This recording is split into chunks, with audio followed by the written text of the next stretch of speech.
that got a letter in his pocket. Go on, down to the city of the masters. Oh, Lord, sometimes, stop you with a gun muzzle out. Sometimes, stop you with the point of a knife.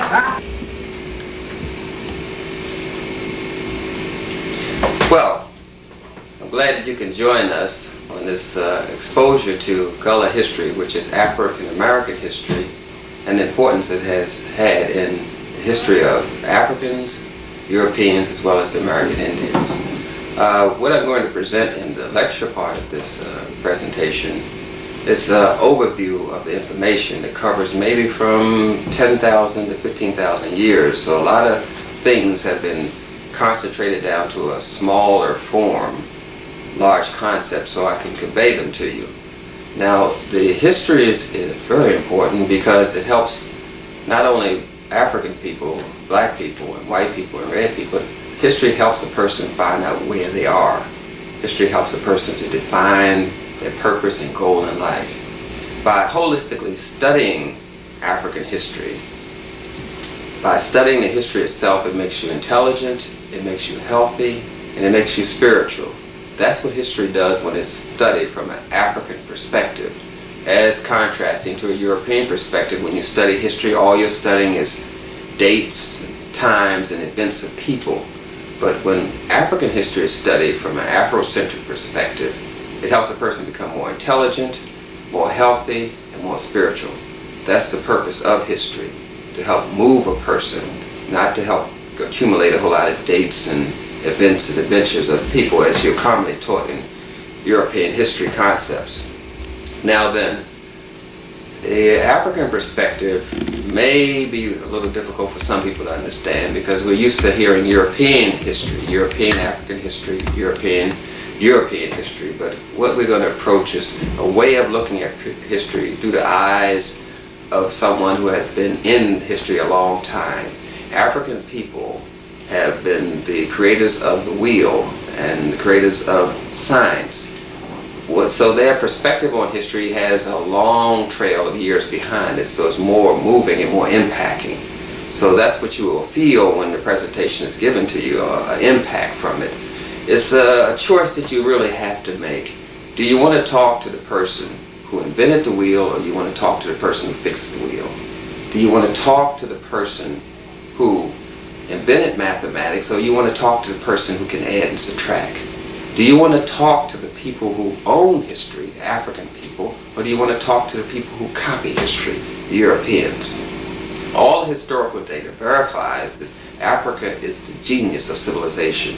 By the word genius, I mean the start, the beginning. It is the genesis of civilization. So when you're talking from an African historical perspective, it's more impacting, and you may feel a more emotional moved by the words that I say in the formal presentation. That's what I want you to be aware of. It's more than just knowing dates. It's knowing a spiritual understanding of a people, how they think and how they are put together. Because African people move to uplift the planet, whereas European history, if you view it, it moves to uplift certain individuals. That's what happened when America was so-called discovered. A certain aristocratic group of people who were businessmen made a move to come across the Atlantic Ocean to uplift themselves economically. Not to uplift red people, black people, yellow people, but to just uplift themselves. And that is the contrast between African history and European history. Our history tends to move people spiritually, intellectually, and health-wise, whereas European history just moves individuals closer to their economic dreams or whatever they are, which they call manifest destiny, the ordained capacity to control other people. So we're going to move away from that, and you'll have a lot of friction moving inside yourself that you're not familiar with when you hear this formal presentation on Gullah history. However, the Gullah people are very important in African history and European history because they were the first people to come over here in contemporary times to initiate an Afrocentric perspective, an Afrocentric way of existing. The Gullah people started communities in Alabama, Tennessee, Florida, and in Canada that were independent, manufactured their own goods, had a solid trade system where the person who went to purchase some goods from a store, for instance, would leave the money and pick up the goods, and the man who owned the store and the person who purchased the goods would never see each other. That's called a silent trade system. And these kind of ways of thinking were introduced into America, as well as the slang vocabulary, which is 90% African words. I can't go into all of it at this present time, but I'm trying to say there's a subtle move that was caused in history worldwide by the Gullah people, the West African people, coming over to America. It impacted history beyond the scope in which we're normally looking at. By the Gullah, by definition, Gul and means, is usually attributed to God or a blessing. So we have Gul, which is a blessed people. Gullah, the people blessed by God. All the words in African language is usually associated with the spiritual development of a person, of God, and of life. So therefore, the word is giving some kind of acknowledgement to God by the word Gullah. And that is associated with the West African people that came to a specific area called the Sea Islands. Those islands are in the Atlantic Ocean, starting from St. Augustine, Florida, and going up to Georgia, South Carolina, and North Carolina. And the people there were isolated after 1861, when the so-called Civil War ended in this area, which it actually ended in 1865. However, it ended in the Sea Island area in 1861. So from that day, which is called Gun Shoot Day, the Gullah people were isolated on the island because the land was given to them. And so they were isolated and concentrated in a Pacific area called the Sea Islands, and they were able to maintain more of African culture. And that's what makes them very unique. We maintained African culture, West African culture in this area more than any other area in America. And that's why they're very much studied. However, the Europeans tend to study the language and associate the language with being a dialect. This is years ago they used to call the African accent on words a Negro dialect. And so today they're kind of contributing Gullah to being some kind of West African dialect, when actually it's a West African language that uses English, just as the Negro dialect was the African language that used English. But since the Europeans had the power to define words and control words, we never go past that point. So it's very important that we look at the words differently when they're used in the presentation on Gullah history. The words not ending in Greek, which the Greeks came into Africa in 331, and then the Romans came in 201. However, we're not ending and beginning the words in Greece. Greece is a copy of African civilization. So the words that are used have a holistic definition that extend past the Greek civilization, past the ethnic groups of the Italians and French. And so the words are much larger than what they appear when I'm using them in the formal presentation. However, back to the Gullah, we're talking about the people who were able to preserve African history more so than any other group.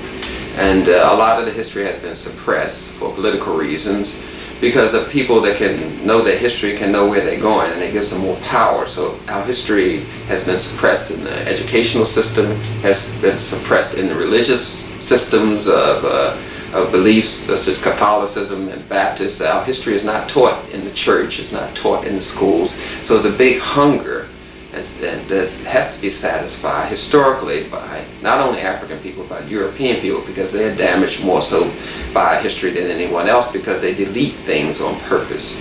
You understand? The question sometimes exists is, why did Africa fall, and what happened, and maybe they were weak people and all this sort of thing.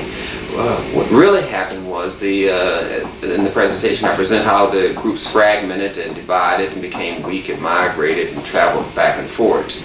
And so they became rather weak. Groups that were migrating back and forth, from leaving one kingdom, going to another kingdom, leaving one dynasty, going to another dynasty, because there were multiple dynasties in Africa at one time. And so they were once under the allegiance of their elder, who was a representative of them, and then the elder began to represent the king, or whoever's in charge of the dynasty, more than the people. So the people became dissatisfied with that and began to fragment and form their own customs and cultures and languages and divide out. And that's when the Europeans came into Africa, when it was falling, when when the people were divided, and Europeans coming from a divided, fragmented civilization of over 10,000 years, they were rather expert at this kind of linear way of dealing with things, dividing and conquer, dividing and conquer.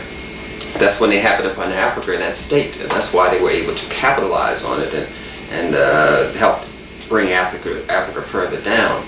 The other problem that contributes to the downfall of Africa is that the knowledge and technology of Africa was presented to the Europeans without preparing the Europeans to receive it.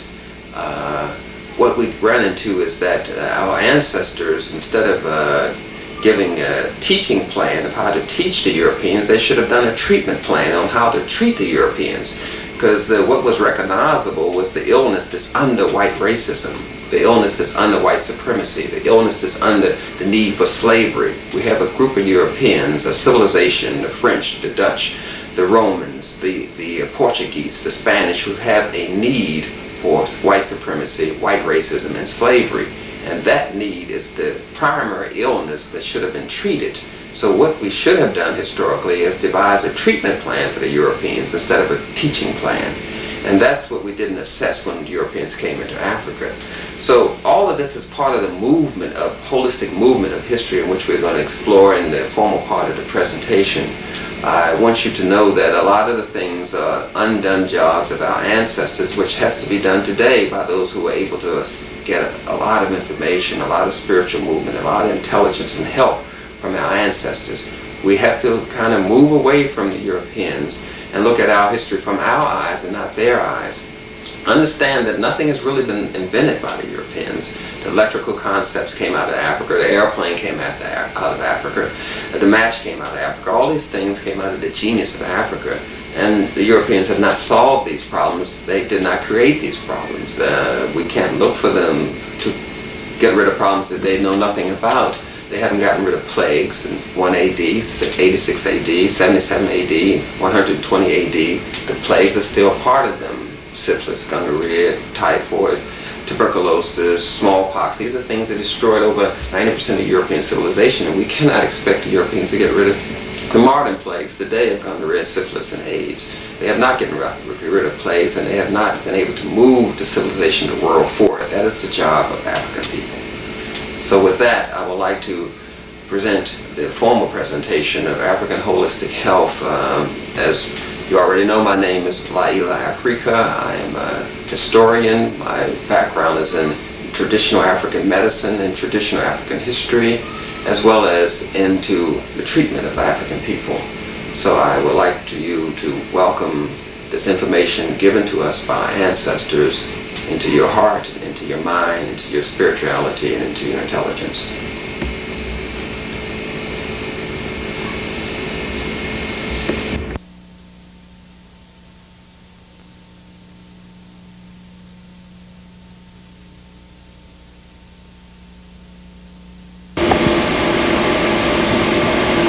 Yes, I am Llaila Afrika. My name means, Llaila means light of the heaven and earth, and Afrika is an Egyptian word that means land of the Kappa. So my name, when you combine it, means man from the land of Kappa, who is the light of the earth, Llaila Afrika. What I'm going to talk to you about is briefly an overview of Gullah history as it relates to the American Indians, as it relates to Europeans, as it relates to the Africans. We have a collage of people that got together in the 14th and 15th and 16th century for some reason, and the reasons have been distorted and they're kind of unclear if you look at it just from one perspective. Say if you look at it from the European perspective. So what we're trying to do now is to look at it from a humanistic perspective as to what really went on when these groups of people got together. Now what I'm referring to is history. When you look at the word and how it's put together and broke down, it really means his story. History means European, which also means the white story of what happened. So we've been constantly looking at the events and adventures of people and calling it his story because it actually has been his story. But today what we're going to look at is the human aspect of this story to find out what really went on when these people came together. Now, one of the factors involved in why the Europeans came to Africa is because of the technology that was in Africa. the technology that built the pyramids of Giza, the technology that invented the wheel, the fire stick, which is commonly called the match, the technology of boiling water. All of these aspects caused the European to want to come to Africa, the technology alone. But the technology is held in something called melanin. Melanin is produced by a gland called the pineal gland, which comes from the word pine, and it sits in the center of the brain. And this is where the Africans are distinguishedly different from the Europeans because of that pineal gland, which produces this substance called melanin. Melanin is black. And this substance is a polymer. Without getting into too many scientific terms, what this substance does is store memory. It creates electromagnetic force. It speeds up the impulse of nerves. It causes the African to be highly intelligent, highly spiritual. It also speeds up nerve impulse. It also causes the African and black people all over the world to absorb more color in their eyes, to hear a fuller range of color, also to be more protected from ultraviolet rays of light, which is converted into another form of energy in the body.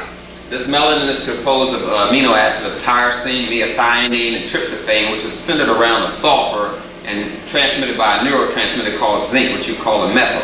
In any case, without being too scientific, this is what distinguishes the African from all other people on this planet. This is what makes the African very intelligent, very spiritual, and one of the founders of civilization and culture in the world today, the melanin factor.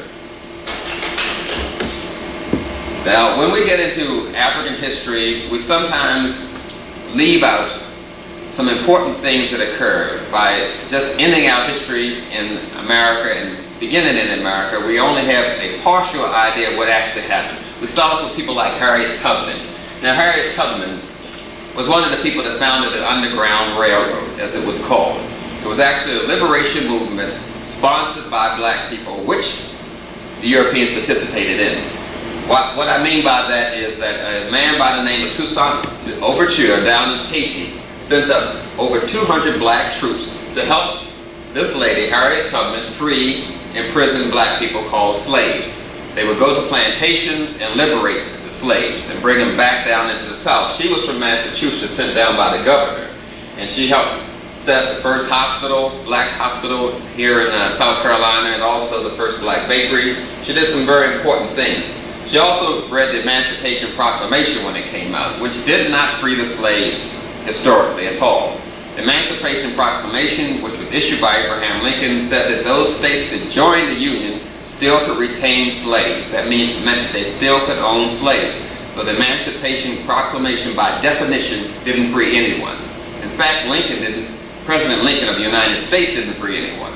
The 13th Amendment freed the slaves, but that wasn't passed until 8 months after Lincoln died. So historically, this business about Lincoln freeing a slave is a bit of fiction and fable produced by Europeans. But Harriet Tubman, along with Toussaint Louverture, along with soldiers, Afro-American soldiers in America, went up north and in the South and freed slaves. But we can't just leave our history at Harriet Tubman or with George Washington Carver or with Frederick Douglass. We have to go further, get to our true roots as of a people.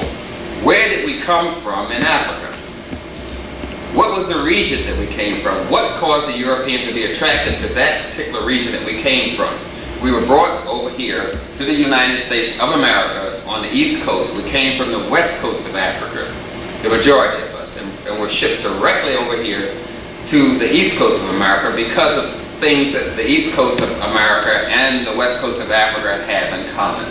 So we're going to go look at our true roots. As you can see from this picture, these ladies here have their hair wrapped in a gaiter. That is an African hair garb. It's wrapped in a particular fashion that distinguished one lady from another, one tribe from another, one family group from another. So they had a particular way that they wrapped their hair with a gaiter. Now, in those wrappings is a lot of history. A lot of history that's reflected in the pyramids, the pyramid text, the coffin text. African people were not an oral people, as we've been commonly told. That's just another fact and fiction of the Europeans. We were a literary people. We wrote. We wrote on coffins. We wrote on walls. We wrote on floors. We wrote on jewelry. We wrote on jars. We wrote on instruments. We wrote a lot. We are literary people.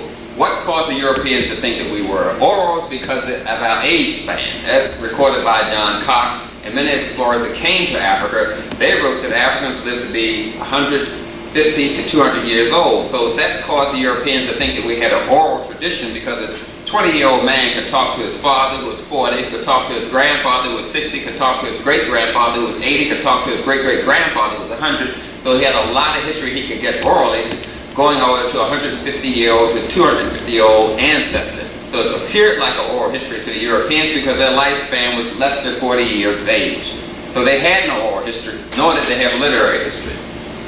What they had was copied from Africans.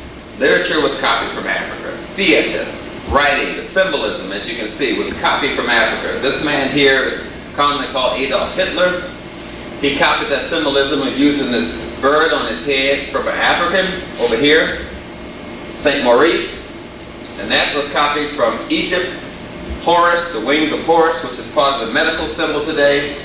Those symbols come from Africa, as does this running cross, which was first used by the Africans in recorded history. And then the Africans taught it to the American Indians. That's in 800 BC. I'm talking about not the contemporary Afro-Americans that came to America in the slave trade. I'm talking about our ancestors that came to America in 800 BC before Columbus. These symbols, the symbol that Hitler has on his head as well as his running cross, are African symbols. And we're going to reveal that as we go on. Now, what I was talking about earlier was the area which the Africans came from that came to America. Now, we know that the institution of slavery, better known as a business enterprise, it was started because of business and because of survival. Now, this institution, the slaves were mixed in Africa, put on boats, took them across the Atlantic Ocean on the northeast equatorial current, down to South America, down to the Gulf of Mexico, around Alabama, around Florida, on up the coast of Georgia, South Carolina, North Carolina. And then the boat would take its route back over to the continent of Africa. Now, that was a slave route, but it lasted about 6 months, mind you. And during that 6-month journey, they were laid side by side in tiers and decks, and could not breathe properly, chained together, had to sleep in their own urine, and sleep cold at night, and the water they was given usually had worms and parasites in it. And many people would rebel, and there were quite a few rebellious people, as the Europeans called them. They went on ships and attacked other ships, black men that owned ships, attacking white man's ships to free their brothers and sisters. We came from an urban area. We were city dwellers. That's where the technology was. The Europeans needed something to build America, and they discovered that it was in Africa. There was this group of people called the Gullah people, or from an ethnic group, really, which is the Gullah group. That's the ethnic name. Just as you have ethnic groups like the Italians, the French, they were ethnic groups in Africa, the Gullah. And then there's the Kissi people, K-I-S-S-I, which is commonly called Geechee when you get it over to the word as it comes over to America. Then you have the Creole people, K-R-I-O, which is called Creole. So you have the Creole, the Geechee, and the Gullah, which are all ethnic groups, just as the Fulani are ethnic groups. Now, they came from a West African area, the area of Africa where the heritage was rich, where there was blooming in industry, where there were great walled cities. This is a walled city, typical of African cities of that time. Cities housing at least to 100,000 people. They used walls which separated the land, divided it in division, and each wall had inside of it what we call wards, which you call districts today. That system of districts comes from Africa. So you had various districts inside the walled city. And for instance, say Hausa would move to a walled city. Then his wife and his brother would come. So you would have one ward that was just composed of Hausa people. Another ward would be Fulani people. Then you have the Kissi people. So inside of these wards were various ethnic groups inside these walled cities. This is one of the walled cities. These walls were not very small. Now the walls were structured according to what we call a tetragrammatic understanding of life. The walls were structured to explain the laws of nature, the laws of God, and the laws of man. It wasn't haphazardly done. It's based around that thing I showed you in the beginning called melanin, the melanin factor. Melanin being the center. Then you have these ventricles here, which are breathing areas. You have ventricles in your brain, and allegedly the soul and spirit in these ventricle areas, which they call them municipalities. This man called Paul called them municipalities of the spirit and soul. So this structure of the walled city reflects the melanin principle. It also reflects the ventricles of the brain. This reflects the development of the human being in the spiritual form, in the physical form, and in the human kingdom, as well as in the psychological form. So these cities were not haphazardly built, the walled cities. This is the sketch of the walls of Ife.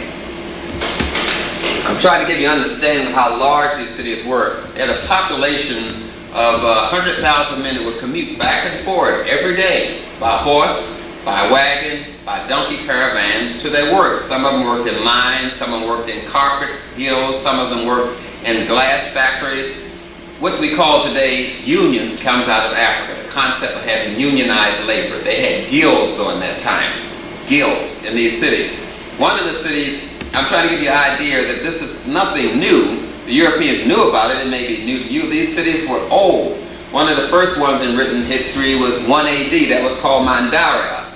Then we have another in recorded history, say in 9 AD, that's called Katisa, or Corno-Borno city. Then in 1100 we had Cassina, then we have 1350, we have Gobir, and then around 1450 we had Zaria. This is recorded information by Europeans explorers, and this is one of the cities, how large they were. The men on horses and wagons. These cities had huge walls. Some of the walls were about 30 feet to 50 feet wide and up to 50 feet high. And at these walls they had gates where the people were entered in and out of the city. And at the gate you would pay taxes. And this is the way the city would get capital to reinvest and also keep track of the transit that was coming in and out of the city. You must realize that there were no police in the city. The whole concept of having a police state, a police going around your neighborhood and watching you is European. No other civilization in history has had police. And these cities did not have police. The laws were based on the technology of the family. The family is the foundation of African culture, and that's how everything is built, around the family. Marriages were done to protect the family, to protect the culture, to protect the civilization, so there was no need for police. The family policed itself. This is one of the other walled cities in Africa called Masina. This city was huge. You had some castles there that covered 640 acres.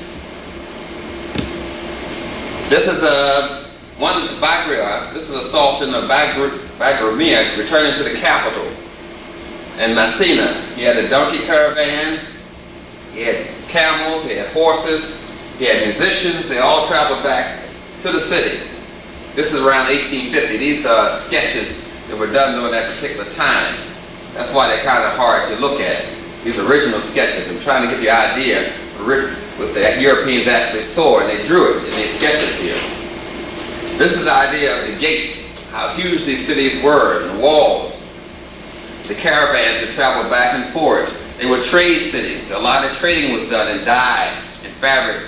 They had fabric mills to make fabrics, and they were dyeing various colors. And colors were something that the Europeans did not have. Maybe around the 17th century, the Europeans started wearing some colors besides gray and brown. But before that time, Africa had all the colors, the dye of yellow, green, red, purple, orange. All of these colors came out of Africa, which caused the Europeans to want to come there and trade. This is how the Great Walls look. This is Zinder. And this is the urban heritage of West Africa. These are some of the cities. We have the city of Timbuktu up at the top, at the pyramid top of the river here. You see the Niger River? That's Timbuktu up at the top. Some of them may not be distinguishable to you. We have Timbuktu up here. We have Goa here. These are large cities. Timbuktu had universities, had medical schools, had doctors, professors, engineers, and all of them around here are major cities coming off the cataracts. This is called a cataract, where you have a bend in the river.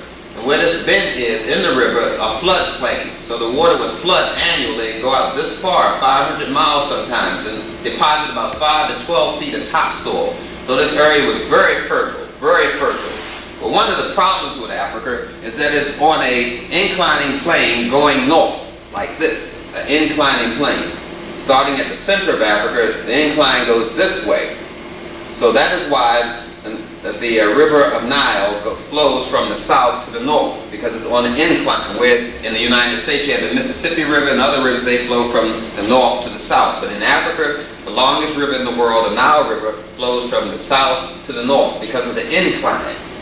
So that caused the rich soil to be taken away from the center of Africa and deposited out around the side, around the coastline, I'm sorry.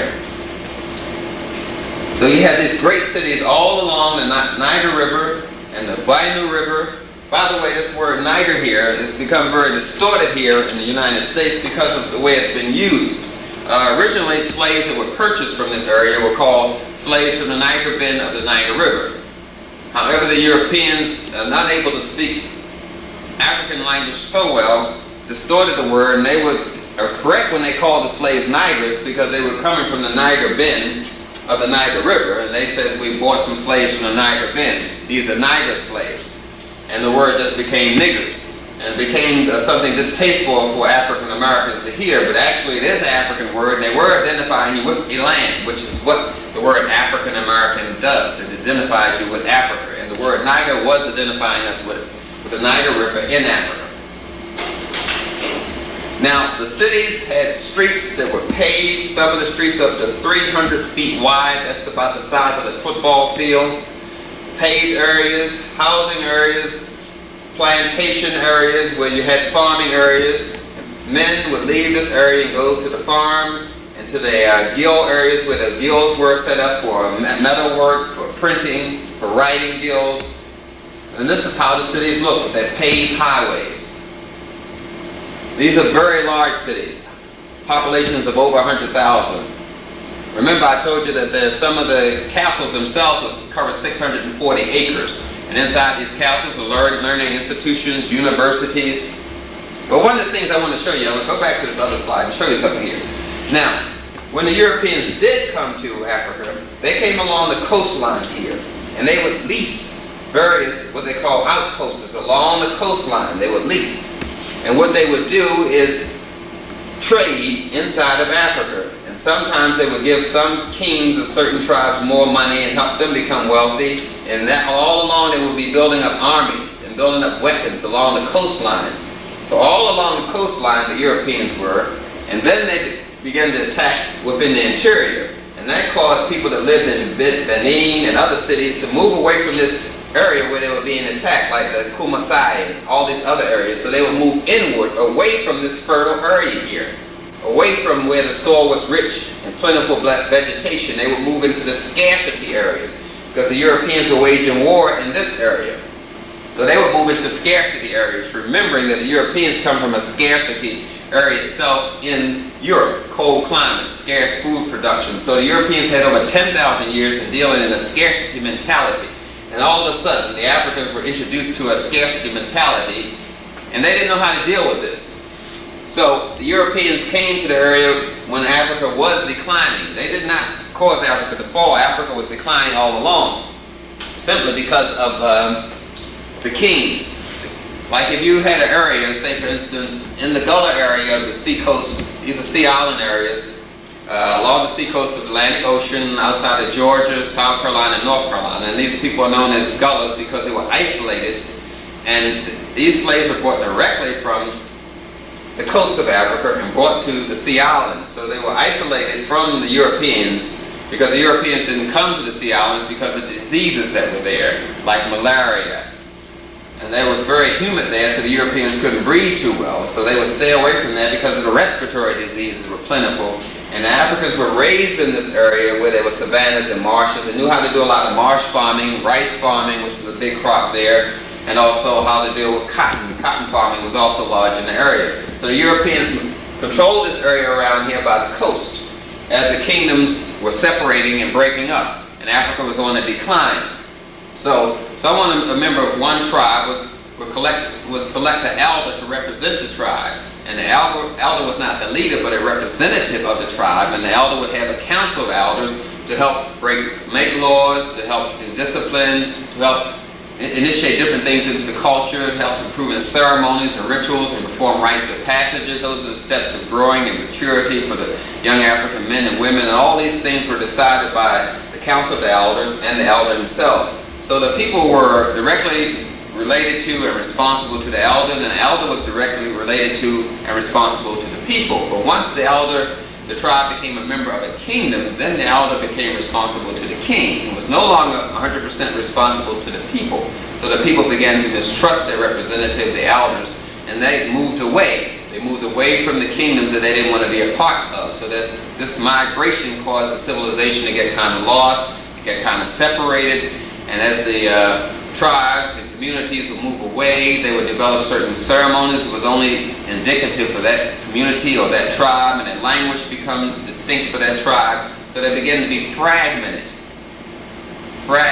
isolated, separated, and they live in these scarcity areas, which is what the Europeans had always lived in all during their history, in isolated, fragmented areas, and the scarcity of food. So they had a great technology, a great amount of wealth on how to steal and kill and murder for the scarcity of foods and supplies that exist. So they came into Africa when the Africans were into a new era of understanding called scarcity, because they were moving away from the kingdoms and the various divisions of the kingdom coming under this dynasty and that dynasty. So the tribes began to fragment and separate.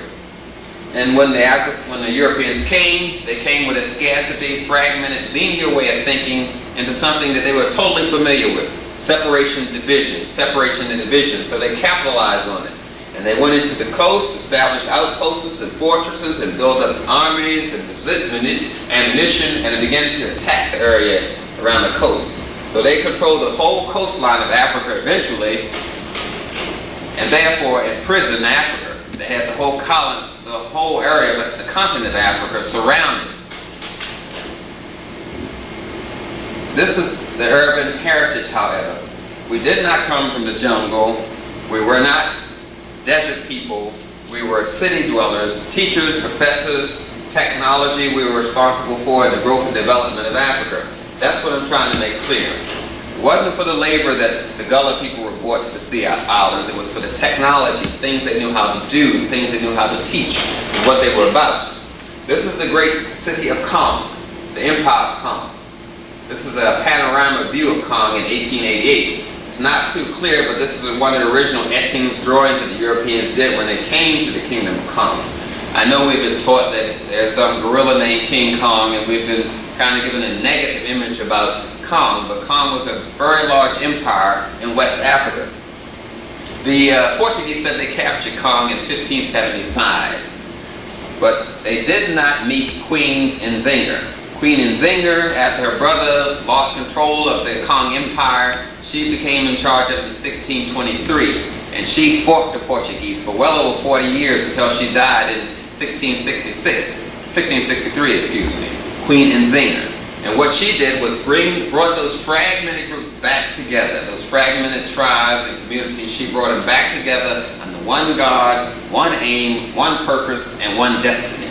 And that was the strength. She brought all the people together, and then under one major power called the Kingdom of Kong, and fought the Europeans successfully, defeated the Portuguese.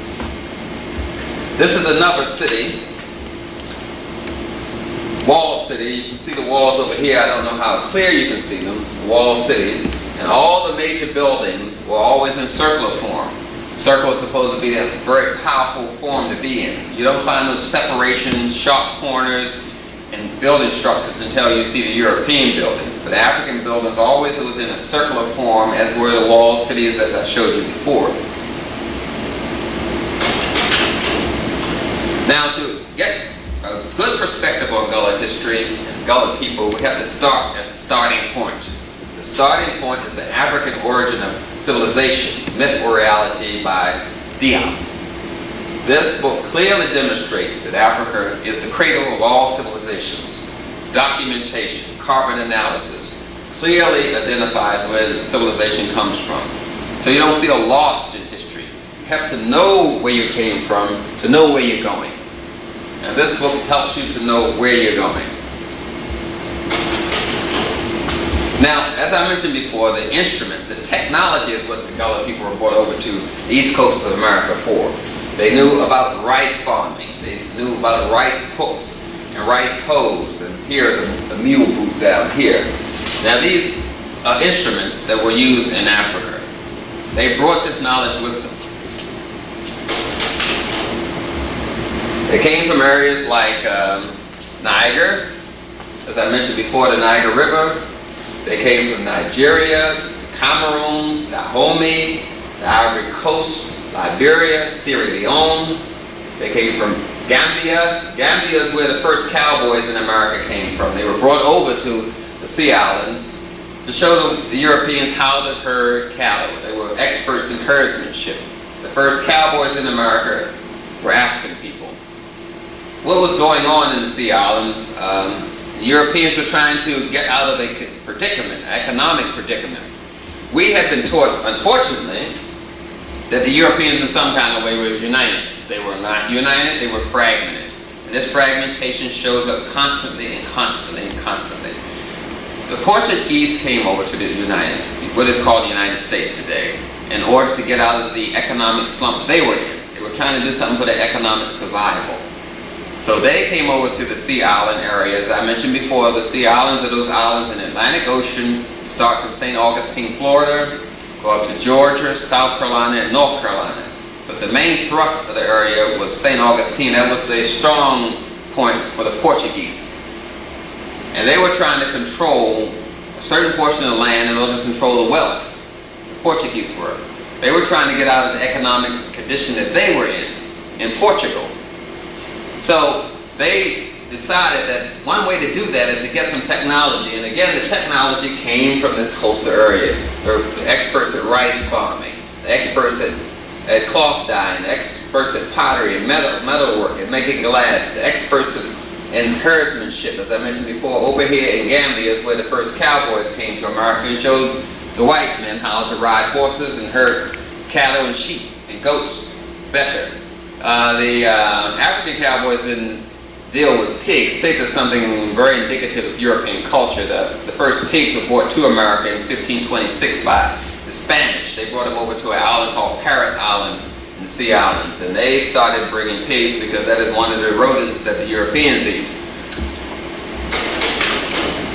Nonetheless, the Africans learned how to process and salt. They didn't learn how. They performed salting and processing and curing of this animal called the pig, and the hog butchering and making sausages for the Europeans. Before then, the Africans were not on a diet of eating pigs and pig feet and chitterlings and all these things that the Afro-Americans think are part of their diet. The science of nutrition comes out of Africa. The science of food combining comes out of Africa.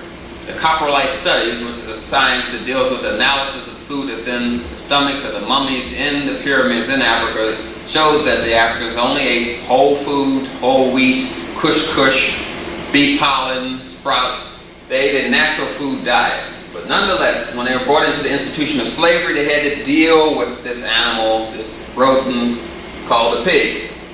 And they were not eating the higher portion of the pig, they were eating the lower portion of the pig, the gut, called the chitterlings and the hog maws. And they were eating the feet, they were eating the low part of the pig, while the Europeans were eating up on the shoulder, the muscle meat, called eating high on the hog.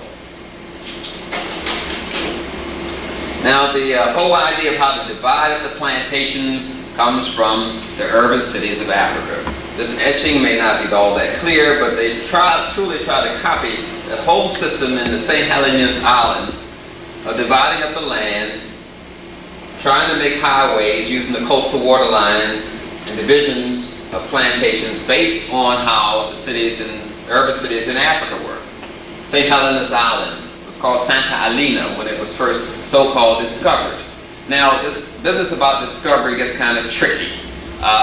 Europeans discover something when it's important to them and has some significance. But Santa Helena was discovered by the Paleo-Indians long before the Europeans came. That's why they were here first, the Paleo-Indians. And later we had the Gullah Indians and the Kusaba Indians who inhabited this area here.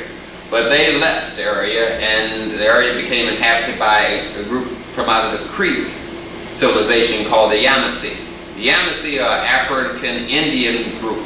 They are darker in complexion than the other Indians. The examination of Paleo-Indians fossil remains indicate that these Yamasee Indians are structurally totally different from them. The Yamasees came in contact with the Africans in 1800 BC and interbreeded and intermarried with the Africans, and so they are very more distinctive from the Paleo Indians, the Yamasee. In fact, yam is an African word. Yam is a sprout, a potato sprout, a sweet potato sort of sprout. It's not the sweet potato. The sweet potato is a root. The yam is a sprout. And our people didn't eat things that grew in the ground. They ate sprouts and fruit. But we have a problem here in America with the word fruit because the Supreme Court, in order to help a farmer not pay any fruit tax, changed tomato into a vegetable, which tomato is a fruit.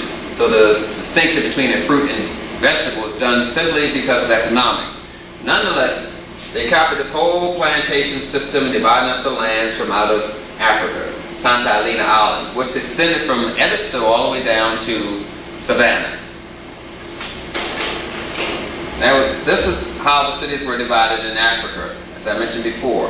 And this is the plan of how they laid out the cities and the plantation system based on how the urban cities in Africa were laid out. Now, as you saw on the coast of Africa, there was Yoruba people. And a lot of Yoruba cooking was brought to this area. And this is Yoruba cookery book, the Kandita book of Yoruba cooking. And it shows how this is the mortar and pestle, which is an African instrument brought to America by the Africans. And here's the Llaila hair wrap and the cornrow hair design. Nonetheless, these things were brought to the Sea Islands, and they're called Gullah cooking or Geechee cooking today. Now, when I mentioned that the coastline of Africa closely resembles the coastline of North America, it's because of the Gondwanaland, which is called World Island. The Africans call it Gondwanaland, when all of these lands were connected as one. North America and South America, Africa, India, China, Europa. Europa is the name given to Europe by a black African queen named Europa. She named this continent, by the way. So all of these lands were connected together. And then we get into the continental drift, when they started drifting apart. The land began to crack along seams, and Africa began to separate out. This is almost the true size of Africa, which is larger than it shows on the traditional maps that you see. And the continents began to drift apart. But you can see the coastline of Africa closely resembles the coastline of South America and North America. The Portuguese did slave trade to South America. The British eventually controlled North America. And Spain went into the Bahamas and Puerto Rico and other areas like that. And on this map you have the true name of Africa. Africa comes from an Egyptian word, as I mentioned before, Akibulan. That is what the Africans called Africa. Just as the Sea Islands was called Chikoria by the Native American Indians. The continental drift. Now that I'm back to this urban heritage of West Africa, back to it once again to distinguish for you that the technology, the land relationship, because of the continental drift, made this area quite similar in North America or South America to the coast of Africa. If you want to build a civilization like the Europeans wanted to do, you have to go to civilization builders, people that know how to make civilization work. And that's why they came here to Africa, for that technology, that people that knew how to build, knew how to teach, knew how to make irrigation, knew how to cultivate. One of the first books on cultivation is called The Domestication of Plants by Jack Horland. It explains how the Africans knew how to domesticate plants, which you call farming and cultivation. Now these are the slave routes which I mentioned to you earlier. Down here is Portugal, Brazil. The Portuguese language is spoken there because the Portuguese took on South America. They fought over these slave routes and these passages, but they're all coming out of this area here, coast. You see Liberia again, the Ivory Coast, Ghana, Togo, Benin, Nigeria, Cameroon, Gabon, Congo, Angola, Zaire. You see all this, not Zaire, Zaire, excuse me. Zaire is a city that was controlled by another lady I'll bring up later on as we talk. So they exploited this area and brought the captivated, enslaved prisoners of war called slaves over to South America and North America. But they didn't do this in a friendly way. They were fighting each other all along to control various parts of the slave business.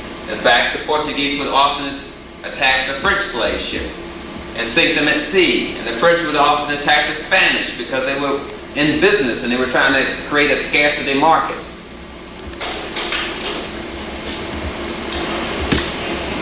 Let me get this clear for you. Again, you have the exploration routes. This is the route that Columbus took. This is the Canary Islands going this way. The various routes that Cockhair took this route to Newfoundland. John Cabot took this route. But they call themselves explorers. But history calls them invaders. They invaded the area along the coast again, because the idea was to establish outposts, then burn the food crops of the natives, kill the leaders, and this would cause them to fragmentate. They did the same technique in Africa.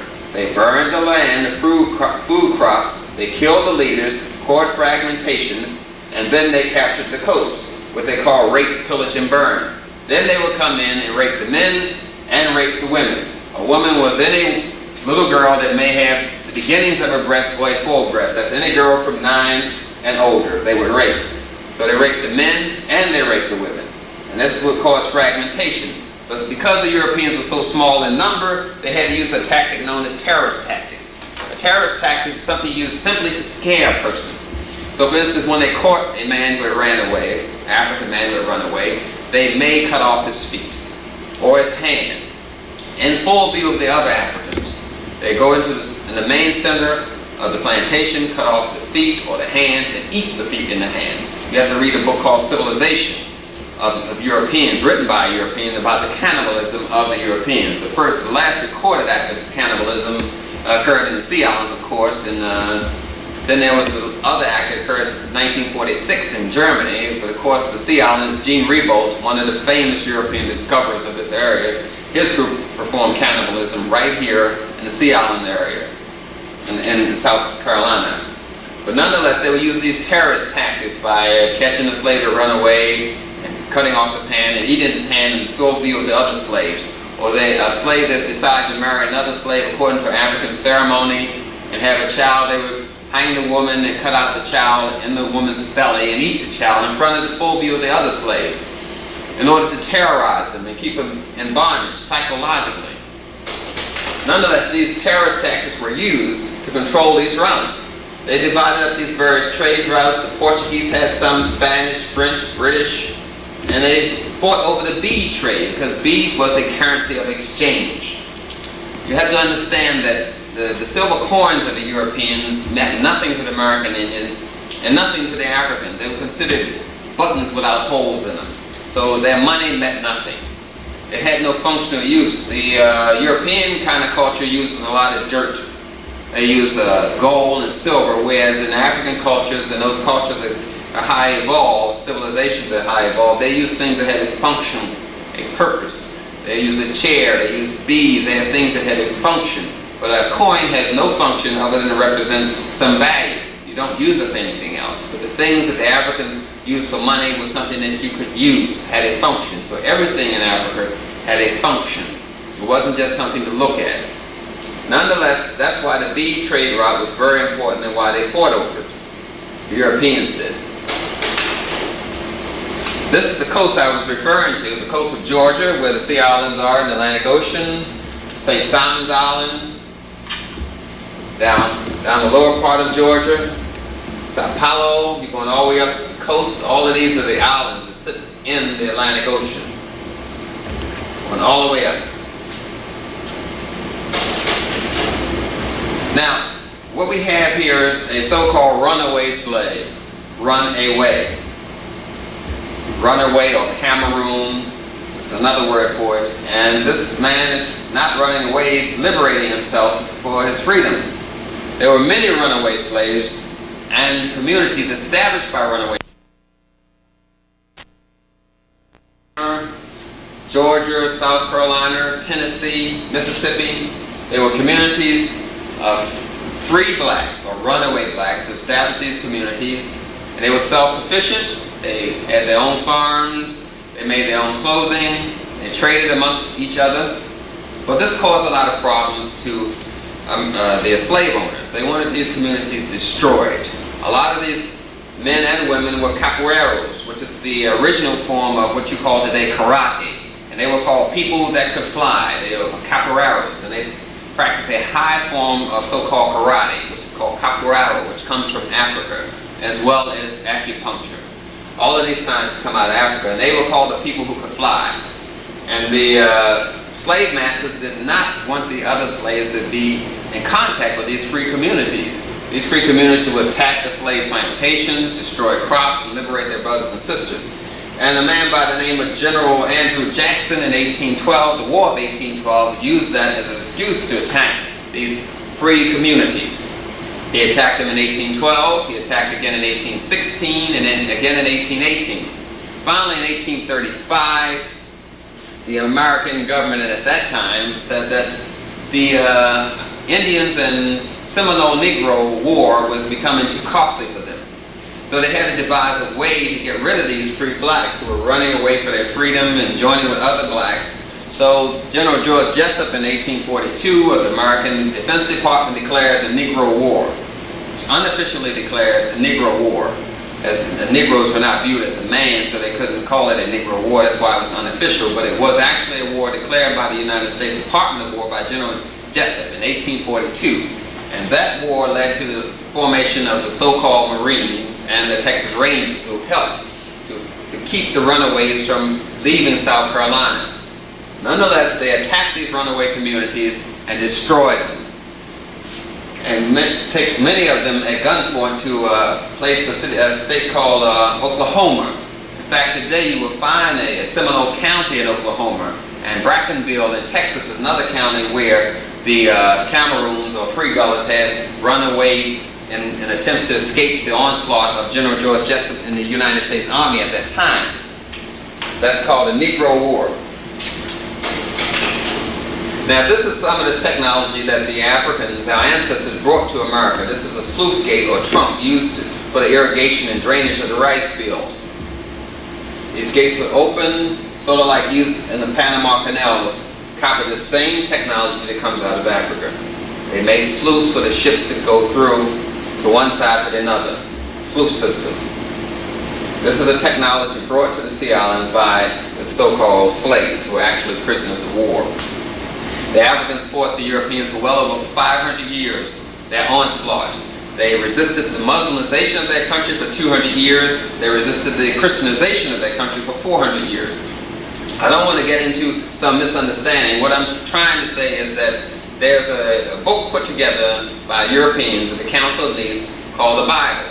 They put together this book. They admit they put it together. That's the European version of an African religion, which is called Christianity. And then there's a European version of an African religion, which is called Muslim, or Islamic religion. And these Europeans put together these books to control black people, African people. Because in Africa there were many religious concepts, but no religion was divided from another. Any religion that divides you from your brother is a European religion. Any religion that causes you to unify with your brother is an African religion. The concept of division and separating and fragmentation and scarcity is a European concept coming out of that cold climate, coming where there was a scarcity of food, a scarcity of supplies, coming out of the disease climate. You have to understand that the Europeans started off with plagues, bubonic plague, which would affect, like if you had 100,000 people, of the 100,000 people that were affected by the bubonic plague, at least 800,000 would die. 800 would die, excuse me. So you have 100,000 people, 90% of them would die from the bubonic plague. That's what I'm saying. So they had bubonic plagues in 68 AD, 77 AD, 90 AD, and they come out of a scarcity of population, a scarcity of food, so they have what they call violence. And you find this violence indicative of Europeans' constructed religions and how they Europeanized an African religion called Christianity and made a Bible which has a lot of violence in it, smiting, killing, and has a lot of insulting things about women in it. This is indicative of European culture, and you find the same thing occurs in the Quran, where they separate and have the woman this place and back of the man, puts her in a lower position, and there's a lot of violence in that book also, attacking and warring. This is European structure of an African religion. And that's what most groups in the African American communities in America argue about. They argue about one white man's Bible, the Bible and another white man's Bible, the Quran, and how they were distorted by a European group of people. But nonetheless, what I'm trying to say is anything that separates you from your brother has to be looked at closely. And usually it comes from a European perspective. The sluice system, the phosphate era in cotton. Now the first deep sea divers in America were the Gullahs.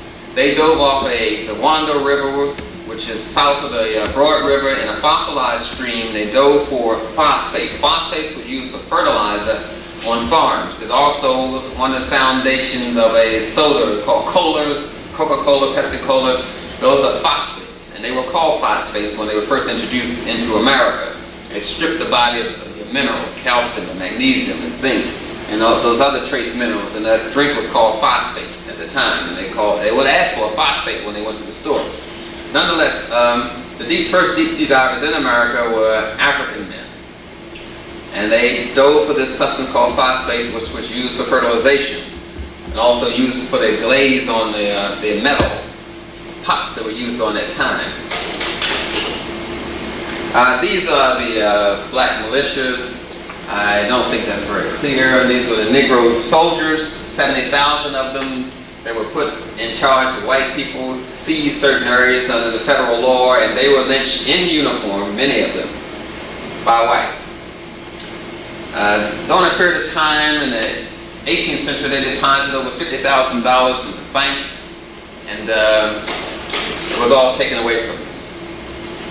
This is an example of some of the African traditions and cultures that were indicative of African culture that was brought over, this of carrying a basket on the head. And they had a certain way of wrapping so-called apron around the waist, which shows what group they came from. This is a basket on the head. This is a bucket on the head. Men and women carry things on the head because it's in the center of your body, and it helps you from losing your weight, keeps you centered.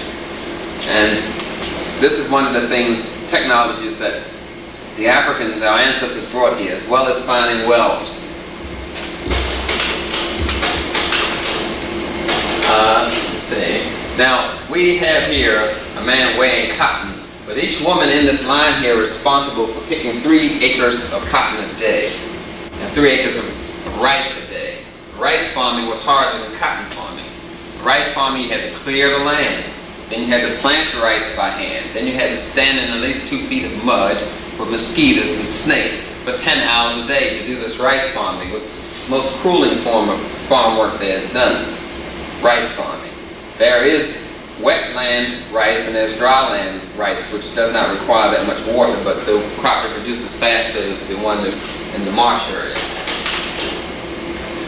This is the Penn Center.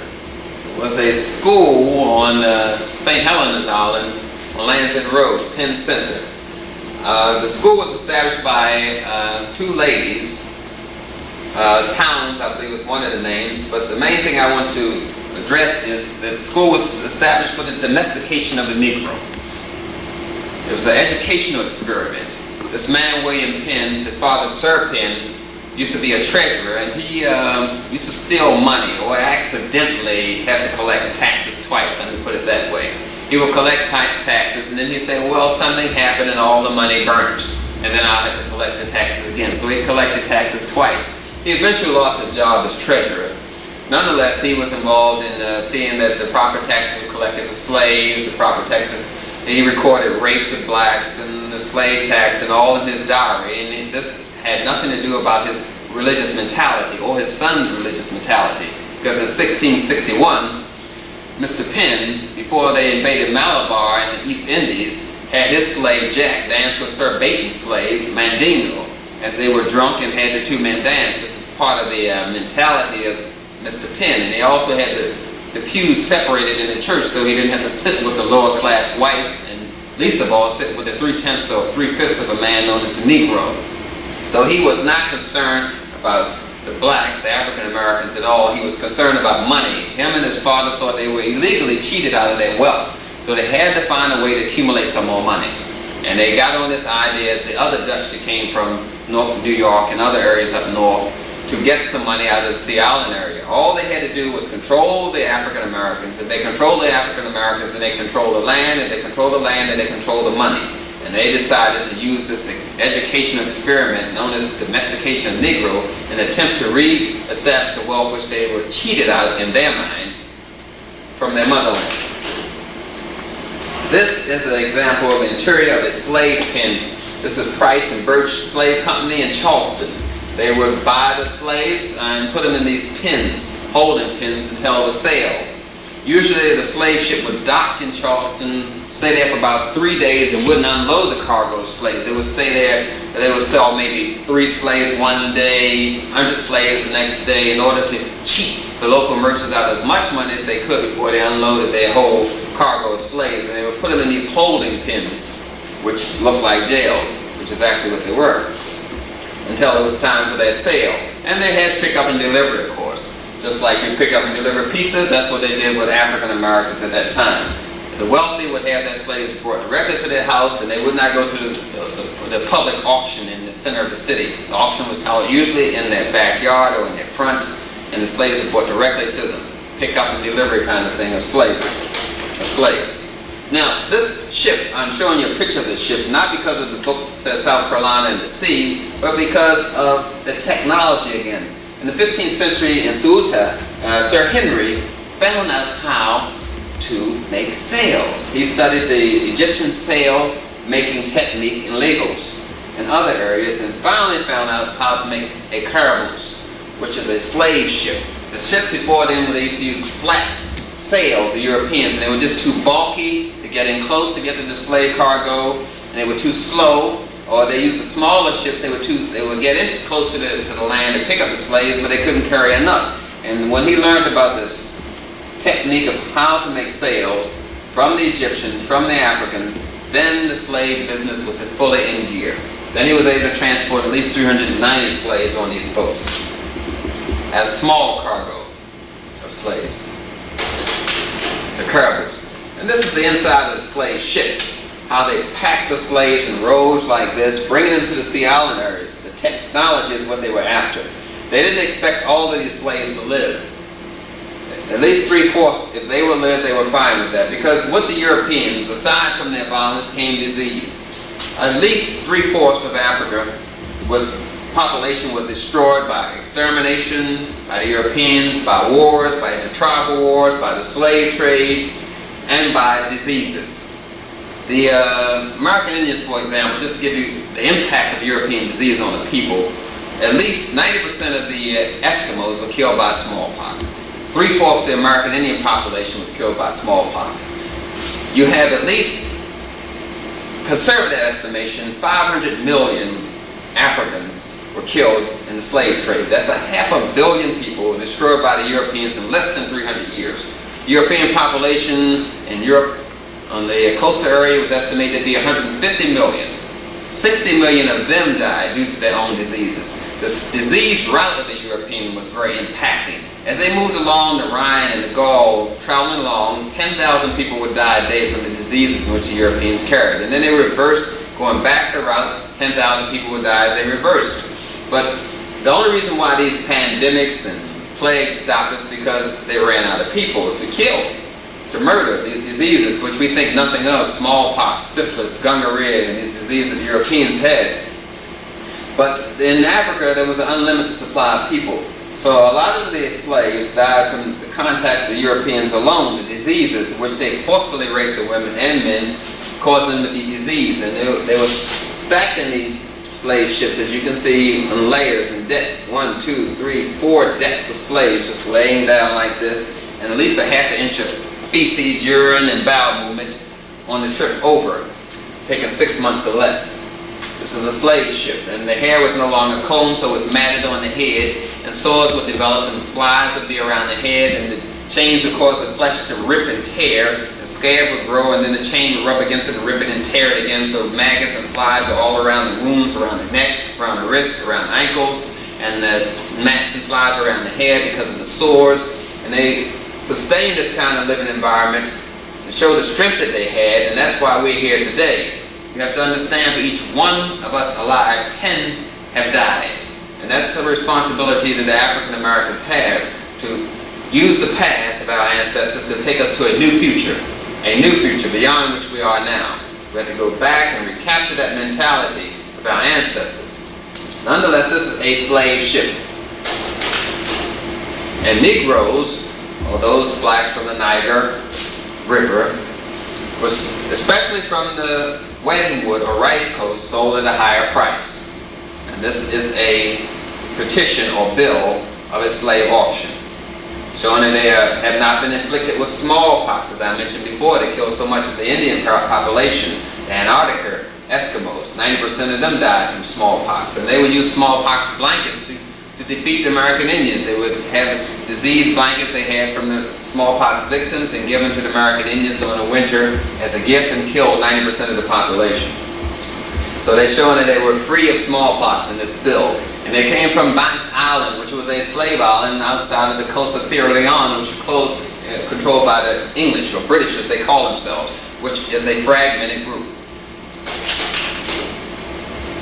I don't know how clear this is showing up, but these are the cabins, actual slave cabins that existed here in 1861.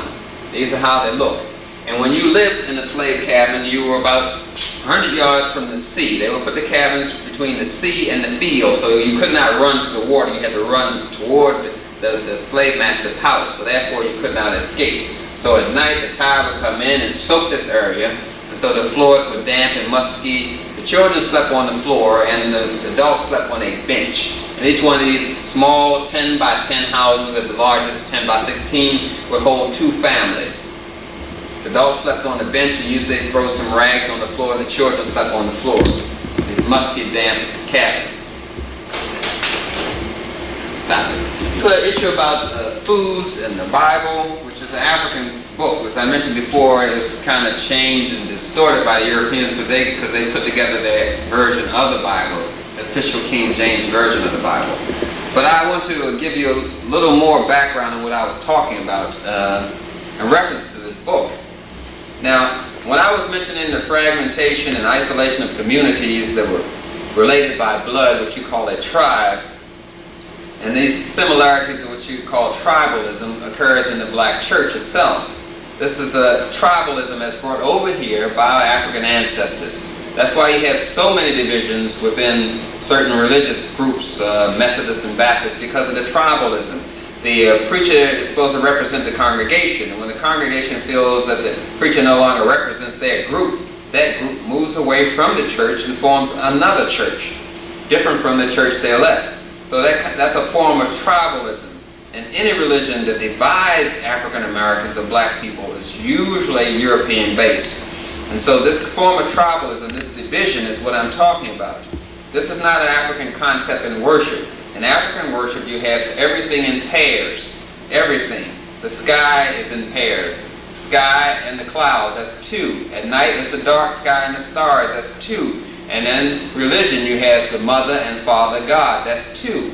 Everything is in pairs, and they call it the female and male principle. It's not a worship of 2 or a separate God. It's the concept that the Africans, our ancestors, saw everything in pairs, man and woman. It's a natural way for things to be. But this business of separating and dividing off is part of the tribalism that caused Africa to decline. It's part of the things we're trying to move away from. But nonetheless, religions are useful in that the books give to you a clear reflection of how the people live. Let me go back to this slide one more time for you. It talks about the diet. The people in these religions, no matter what they were, the prophets, be the prophet Jesus or the prophet Muhammad, ate a natural diet, ate these type of foods. The manna was a natural food. And so they give you that kind of reflection of what happened in antiquity and before Africa was divided up. How the civilizations and groups migrated and went to one area, Europa, went to North and South America, went to Australia. But Australia actually was never part of Gonda Wonderland or World Island. It was always separated out like that, Australia. But it gives you an idea everything was in unity. And so the Africans saw everything in unity. Nothing is divided and separated, which is linear thought by definition. As I mentioned before, all this technology was brought to America, how they combine food, this recipe, this spice recipe, this indicative of this Kentucky Fried Chicken. As you know, a white man, especially a plantation owner, was not found in the kitchen cooking chicken. This whole spice recipe is an African recipe. All these things were copied from African women, just as the music and the art was copied. The first chemists, the first herbalists were African women, the Gullah women. A lot of things were taken from Gullah people, such as this opera called Porgy and Bess, written by Gershwin. He studied the Gullah music on Charleston and other islands and composed that score based on Gullah people's music. And he called that his music and called the score his score and called it the opera Porgy and Bess. He wrote down that he got this sound from this area, from the Sea Island area. And also the technique of how to combine foods. These foods were not found in Europe. They were brought into Europe by the Africans, our ancestors, the peanuts, which is in the bean family. That is responsible for what they call today this soybean industry. The research that George Washington Carver did on the peanut, which is a bean, was also duplicated on the soybean. And so they have a whole vast variety of soy products made out of soy ice, and soy meat, and soy burgers, and soy steak. This whole health food industry that people are talking about is based on the research done by George Washington Carver on a bean called a peanut. You have the nuts and seeds, which was a particular section of food on the African's plate. And all these tropical fruits, the pomegranate, all these plants come from Africa itself, and the techniques of combining them come from Africa. This is mortar and pestle, and again, she's grinding up some seeds. You have all these seeds that our ancestors knew how to work with. Corn is a seed. It's the fruit of the corn plant, so corn is a fruit. And then you have millet, which is also a seed. And then you have the sesame seed, which is, of course, a seed. And then you have wheat, which is another seed. Then you have rice, which is another seed. And all of these were seeds, and so the seeds were named after a Greek god. The Greeks stole this whole combining thing of seeds from the Africans and called them wheat and cereal and giving them all these names so you won't know that they are seeds. And this technique of seed grinding and seed purification and stripping the hulls off comes from out of Africa. A Llaila, again, the African garb for protecting the hair, because the head is where you lose a lot of your temperature and a lot of your moisture. So in hot countries, the head is always covered. The music, of course, the Mandingo, particularly known for their work with string instruments, and the Yoruba are known for their work with drums. But the drum was outlawed in 1860, not 1860, excuse me. The drum was outlawed in 1560. It was outlawed again in 1720. The drum has always been outlawed. The language of the drum is known as this thing you call a telegram. That whole language of telegrams was taken from the African drum system of language. And so they outlawed the drum because they found out that the Africans talked with the drum. And they called them talking drums. It takes at least between 30 or less days to communicate a message across the continent of Africa. Less time. By drum. Less than 30 days. Across the entire continent of Africa.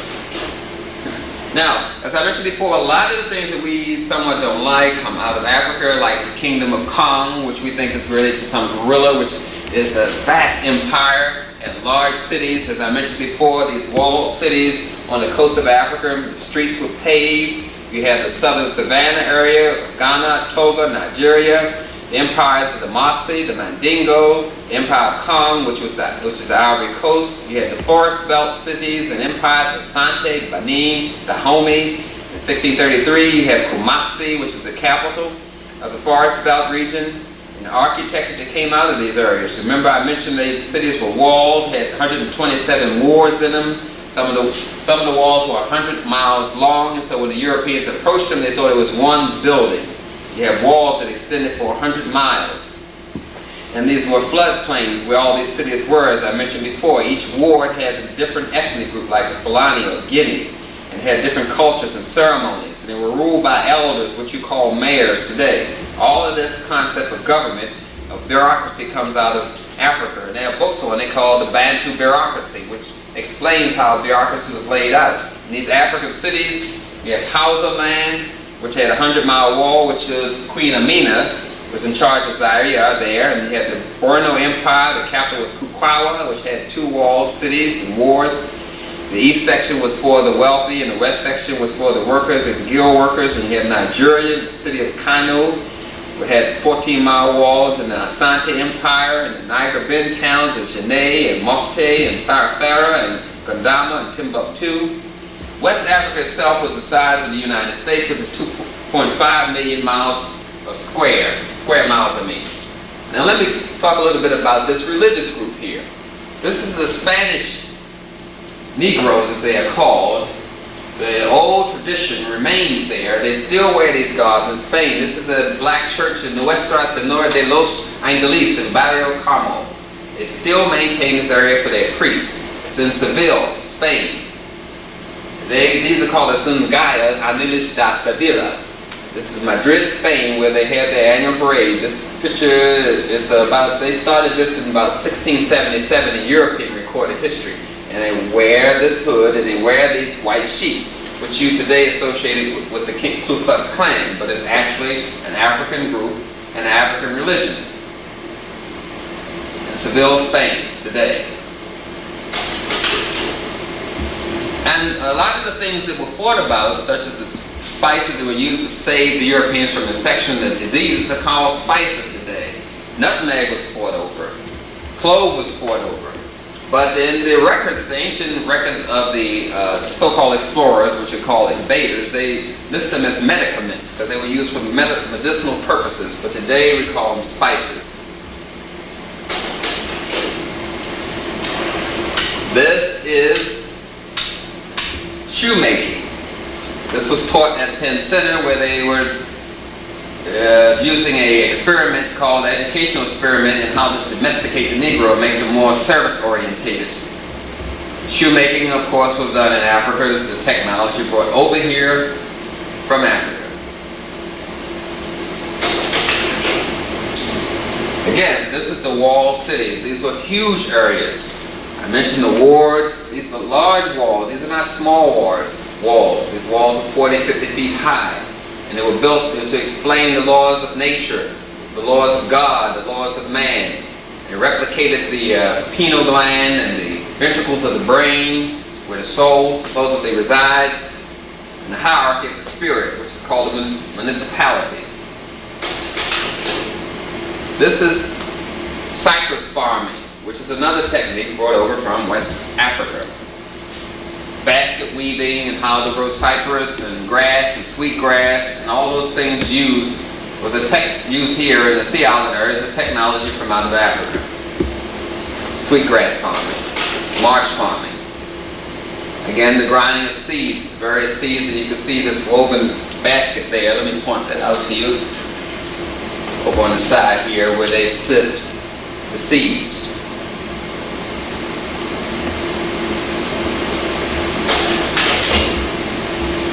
Again, the herdsmen, the horsemen, and the donkeys, and all this sort of domesticating of animals comes out of Africa. The wheel was invented in Africa, and the hoe, and the levers, and the pulleys. All of these are sciences that come out of Africa that the African people brought to the Sea Island area. Majority of the highways in America and the Sea Islands were built by black men. This is a black working team in the Bull Swamp, working on the Bull Swamp Road in Orange County, Orangeburg County in South Carolina. The major highways were built by African people. And of course the system of how to build buildings, the majority of the churches and religious structures were built by African people, and they always left in the left-hand corner of the building a key to identify where they came from. As I mentioned before, the Europeans would control certain portions of the coastline. This is cotton farming, which gave some people yaya, crop yards, which is infections of the hands. But nonetheless, they had to work them anyway, and each woman there is responsible for 3 acres of farming, as I mentioned before. They estimated that a slave would live for 7 years and then drop dead from exhaustion. So they didn't expect slavery to last as long as it did. They expected most of the slaves to die, but there was a lot of strength in our African ancestors that caused them to be able to survive. But they entered Africa on its decline. In 1648, the Dutch helped Queen Nzinga defeat the Portuguese. The Dutch and the Portuguese were fragmented European tribes, and each one was pulling for power.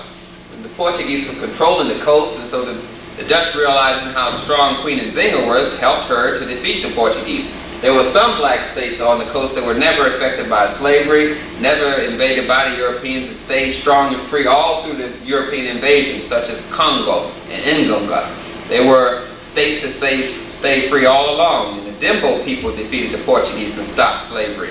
Just as I mentioned, Toussaint Louverture, he defeated every European army in the world during the 18th century.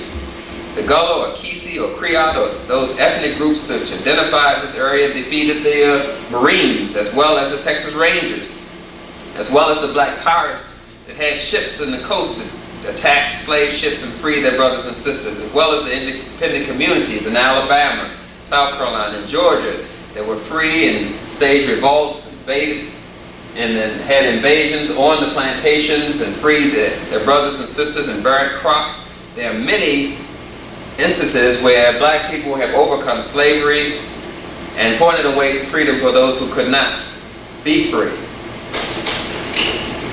This is another technology brought to the area by the Gullah people. Now, most of the time, the Gullahs are associated with their use of the language, which is a West African language with English words incorporated in it. So we only think of the labor, which is the way the Europeans tell his story. We think of the Africans coming over here for labor, and they spoke funny, had a Negro dialect. But they actually spoke African languages. Many of them spoke more than 5 or 6 different languages and were college graduates. And they were coming to a low level of technology when they came here. They had to step down what they knew quite a few degrees to come to the European level of what they wanted. So this man is constructing a tabby wall. It's constructed in tiers, and these pins here, this pin, and this pin, and this pin, were removed once this wall was dried out, and then they built this wall. Then he would construct this wood above the dry portion, just as he did here, and put the pins in and wait for this portion to dry, and then pull out the pins and stack and stack and stack until he had the wall. It's mixed in lime with sand and with seashells. Called a tabby wall, which is the African word. Tabby is the African word. Yam is the African word. Goober is the African word. And the nicknames or basket names were given these men were indicative of their ancestors or some characteristic that's associated with their uncles or fathers or their aunts. Some characteristics, so they named them for that. This man here, say for instance, he was one who drank a lot of milk when he was breastfed. He was associated with the top of the woman's dress, which is called Bubba. So that his nickname may be Bubba, because he drank a lot of milk when he was being breastfed. And Bibi is another African nickname, which is called Kabibi. It was a city in Africa.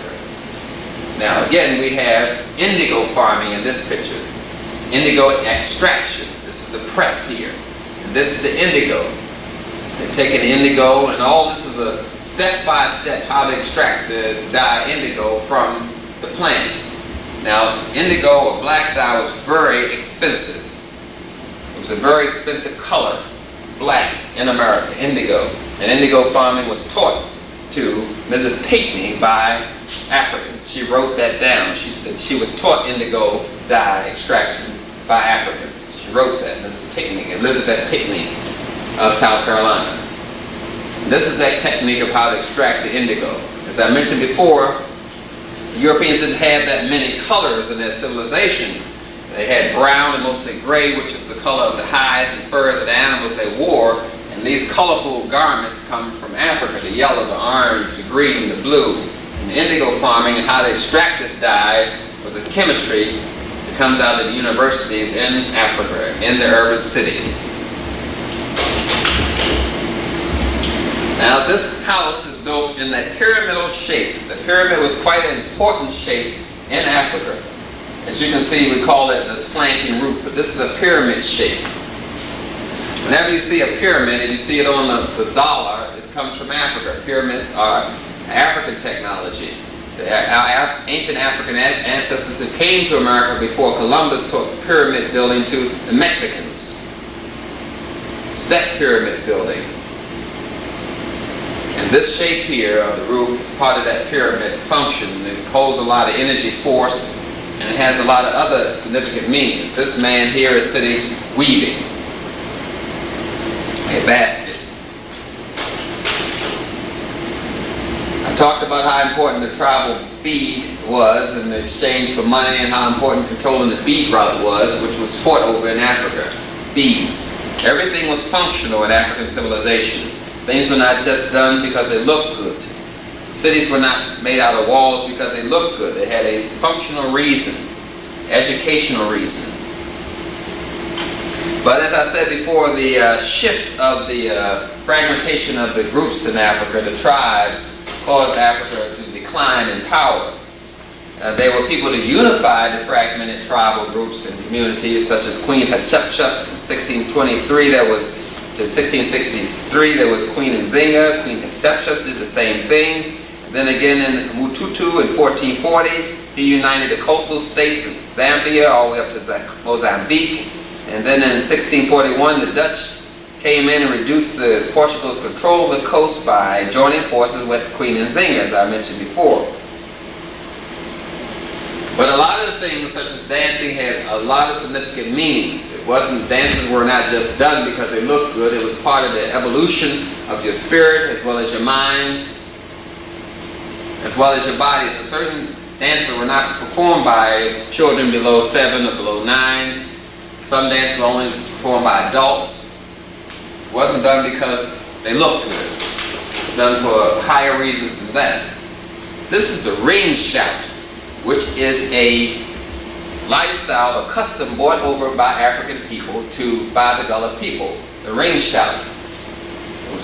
It was done with secular music, as they call it. The music was played at funerals, the music was played at weddings, the music was performed at birth. And so the Europeans, not understanding this, called them spirituals, or Negro music, Negro spirituals as they called it. But the ring shout was done, the people would randomly walk around. Randomly walk until they formed a circle. And because the drum was outlawed, the rhythm was carried in the feet as they stepped a certain way, and what they called later in the 50s and 60s hand jive, which they would pat their thighs or clap their hands to have the other rhythms. So they would carry the rhythms with their feet, with their hands, and with their heads. They would move their heads to mimic certain birds. It's done today in Sudan. But nonetheless, this ring shout is a religious dance. As I remember talking to you earlier, if you remember, I was telling you how significant the circle was in power and force. So they would move around until they got into a trance. The trance state is indicative of all thinking done by African people. Trances. That's when your mind is part in your body and part outside of your body. And they call it a trance state, where you pull on your spiritual mind as well as the physical mind. They call it a trance. The Europeans break that down and call it hypnosis and the things of that sort. But your higher thinking was always done in trance. So they would move around, and the rhythm would pick up and pick up and pick up until it became into a fast frenzy state, until the trance was felt by the whole group. And sometimes the slave owners would not like these trance states, and they would not allow them to have these ring shouts, but they weren't able to stop them. They would sometimes burn some palm leaves from the plants and form a fire and do them at night. So they would devote one house, usually the largest house on the plantation, slave plantation, for religious ceremonies. But the Europeans, telling his story, would tell you that they were trying to civilize the Africans and teach them religion, but the Africans already had religion. They had over 10,000 years of religion in Africa. So they were not teaching them religion. They were Europeanizing them. They were domesticating. They were slaving them. They were disenfranchising them from Africa. This is rice cultivation, as it was done in the Sea Island area, which rice cultivation was also done in Africa, and that's why they got the Africans from the coast, brought them here to perform something they had 10,000 years of experience as a people in doing, rice cultivation. You must realize that the so-called laws, which they said the northern Yankees or Europeans up north said they did to free the slaves, did not free the slaves at all. The Slave Trade Act in 1808 stopped the importation of slaves. Also, the British stopped slavery in 1838 in the Bahamas, but the Bahama plantation owners brought the slaves to the Sea Islands. So they really didn't stop slavery. Stopping slavery is almost related to having a traffic light but no electricity running to the light. So it was no power, it was no army, it was no group to enforce the stopping of slavery. It was just words, as well as the Emancipation Proclamation. Just words. No one was enforcing this. Lincoln himself said you could retain slaves. It was just words. The 13th Amendment, which was passed 8 months after Lincoln's death, was just words. No one was enforcing the freedom of slavery, the freedom of the slaves. No army, no police, no one. They were just words. But many of the black fairy tales, or African fairy tales, were taken by such people as Davy Crockett and such people as Walt Disney, took the Asante Spada stories and Warner Brothers with their Bugs Bunny. They took the Asante Spada stories, which is about a witty spider who was able to outwit the forces of evil by using his God force or his Godhead. And these stories, such as the Bugs Bunny and the Mickey Mouse and all these little rodents that the Europeans used, are taken from black fairy tales, which are not fairy tales. These are stories of how they evolved from one state of consciousness to another, called the rite of passage.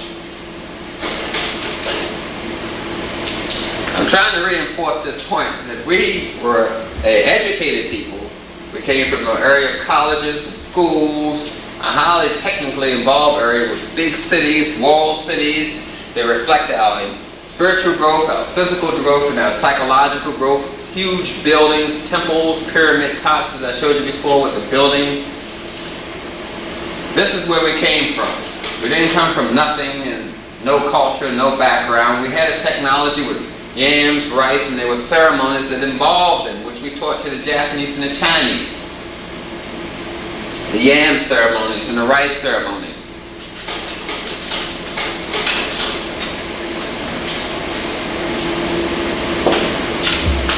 What we try to do is overview a lot of history here, about 10,000 years of African history, European history, and some of the American Indians' history.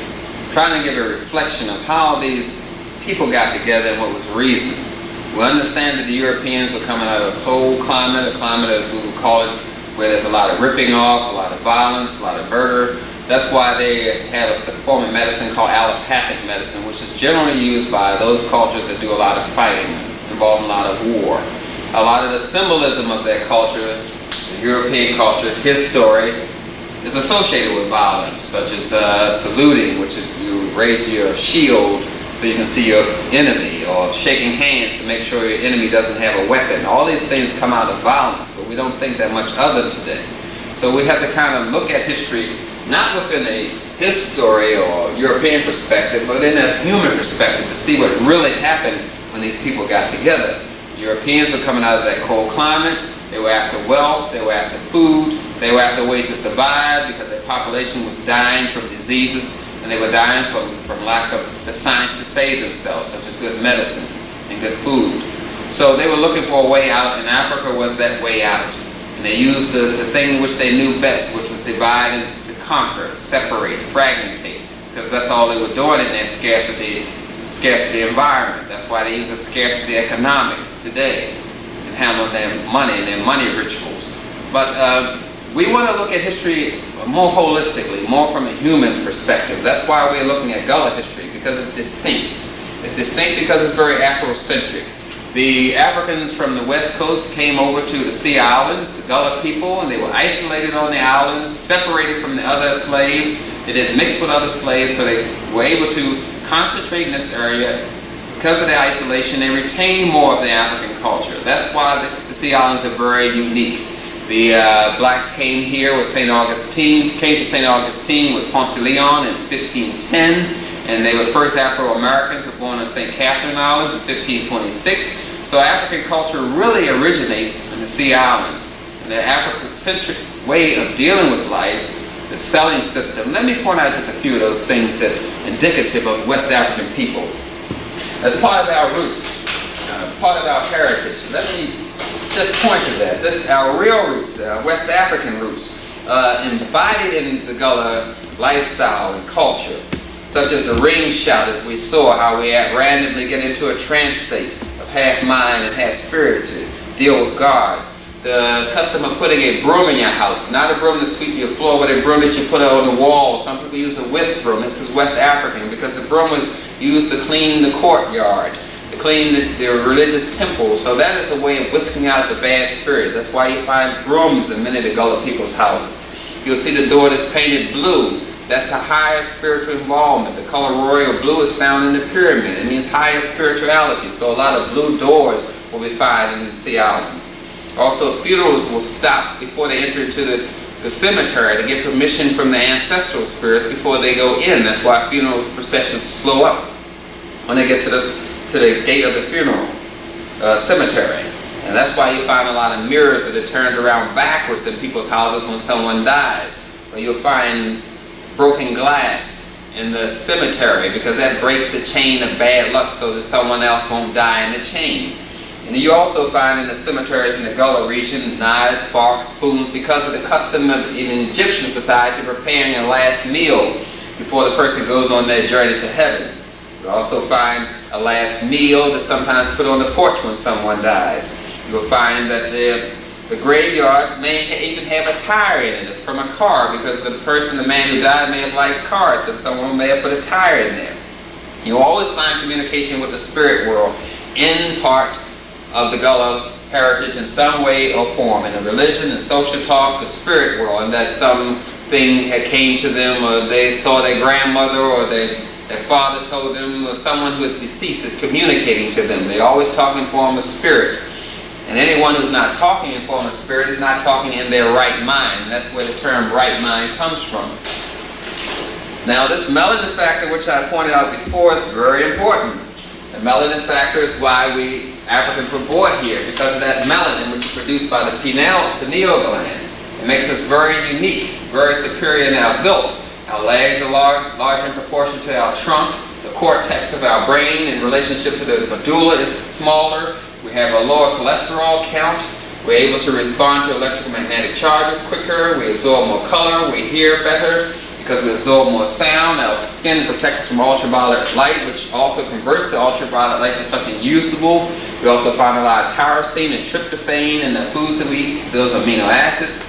We also have a wider separation between our eyes, which gives us a larger field of vision. We have a highly developed buttock muscles. We have many characteristics that make us uniquely different from all other races and somewhat puts us in a superior definition by all definitions because of the melanin factor. That's what makes us unique. Now, when we talk about Gullah culture, we talk about the brooms that you find, as I mentioned before. We talk about the glass and mirrors and spoons that's found in the cemetery. We talk about the spirit world. We also talk about the praise house, which was found in those walled cities, as I mentioned before. Each ward was controlled by an elder or a mayor, and we brought that same system over here to America, the elder system. And the praise house, which is found on every plantation, has an elder in charge, and that elder and the council of elders or his advisor or his court help settle problems within the community, be that problem in marriage, be that problem with money, be that problem with children. Because discipline of the children was a community issue. And that's why we didn't have the amount of juvenile delinquency that we have now. We turn over that kind of discipline and raising our children to someone alien from us, to the police as they call it today. But the discipline of the children or extended family is an African concept, and that was brought over by the Gullah people.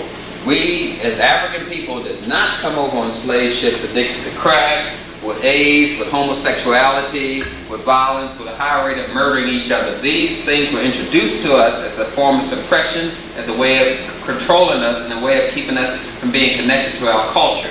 But the Gullah, and specifically, has pointed out that cultural survival is the way to survive as a people. It keeps us intact, keeps us free from being exploited by alien culture, be that European, Chinese, or Japanese. So Gullah, in its true history, as we said before, keeps us away from his story and keeps us into a human story. And that's what we're about when we talk about Gullah history and heritage, to tell us and reinforce within us our true nature and our true responsibility as a people to keep our culture survive, because that is the frame of reference which we use to define what is right and wrong for us, what is moral and what is immoral. Our cultural frame of reference. We must always refer back to our culture, our Gullah culture, our West African culture. We must know that just as well as we know European history. We must know something about African history. That is the thing that sustains us, to give us our driving force. So in this brief overview of Gullah history and heritage and Gullah history and culture, I was trying to communicate to you the strength that has brought us this far, the strength of our ancestors, the strength of being Gullah, the strength of being Kisi, Creole, Fulani, the strength of our culture to use as our foundation. Our culture is built upon our family, and our family is built upon the unity of the man and the woman. That is the technology of Africa, the family. And that is what we need to solve and define our direction and keep us in the human story. And that's why Gullah means the people blessed by God.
Could not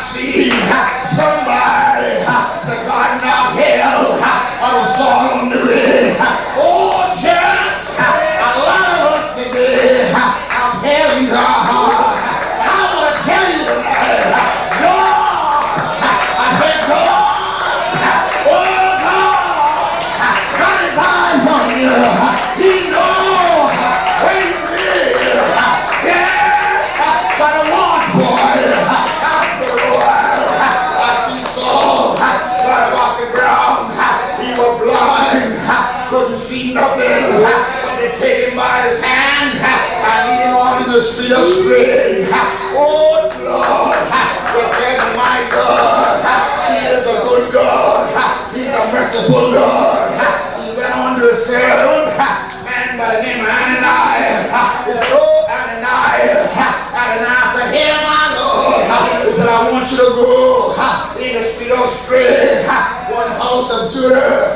I want you to lay a hand upon Saul of Tarsus, that he may receive his sight." I said, "God," I said, "He's all right. God is all right. Can't you say it's all right? I know it's all right. Yeah.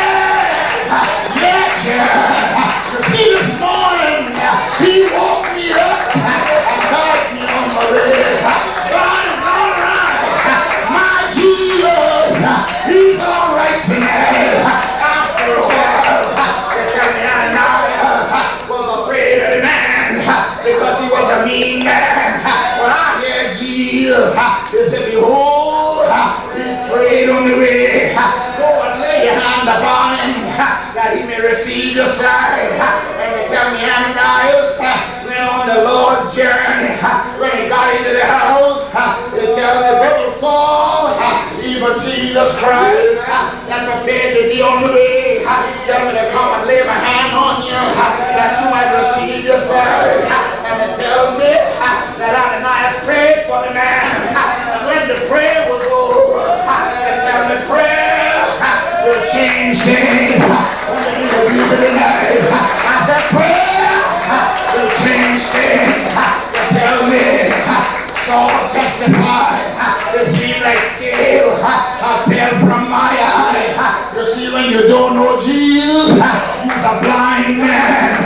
So you see, but your spirits are blind. After a while, blind boy, they tell me Ananias took him on out and baptized him in the name of Jesus. They tell